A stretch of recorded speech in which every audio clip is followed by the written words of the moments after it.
Hello everyone. আজকে আমি তাড়াতাড়ি টিউশন থেকে বাড়ি চলে আসলাম, কারণ আজকে আমার একটা বিয়েবাড়ির নিমন্ত্রণ আছে। তো এই চারটে জামার মধ্যে কোনটা পরবো সেটাই না বুঝতে পারছিলাম না। তো এই প্রবলেমটা সলভ করার জন্য আমি আমার একটা বোনকে ডাক দিলাম।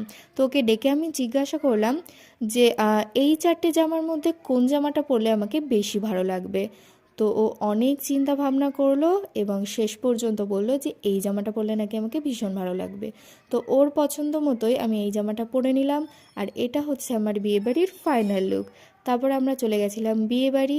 আর এটা হচ্ছে আমাদের আজকের ব্রাইড, যাকে কিনা আজকে ভীষণ মিষ্টি লাগছিল। তারপরে আমরা খেয়ে নিলাম কফি, দেন ফুচকা। আর এটা হচ্ছে একটা কাকি, যার কিছু ফটো আমি ক্লিক করে দিলাম।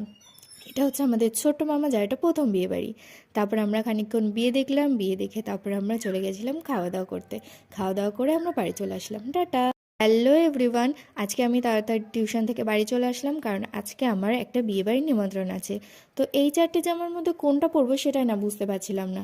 তো এই প্রবলেমটা সলভ করার জন্য আমি আমার একটা বোনকে ডাক দিলাম।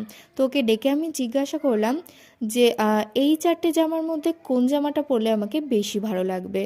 তো ও অনেক চিন্তা ভাবনা করলো এবং শেষ পর্যন্ত বলল যে এই জামাটা পরলে নাকি আমাকে ভীষণ ভালো লাগবে। তো ওর পছন্দ মতোই আমি এই জামাটা পরে নিলাম। আর এটা হচ্ছে আমার বিয়েবাড়ির ফাইনাল লুক। তারপর আমরা চলে গেছিলাম বিয়েবাড়ি।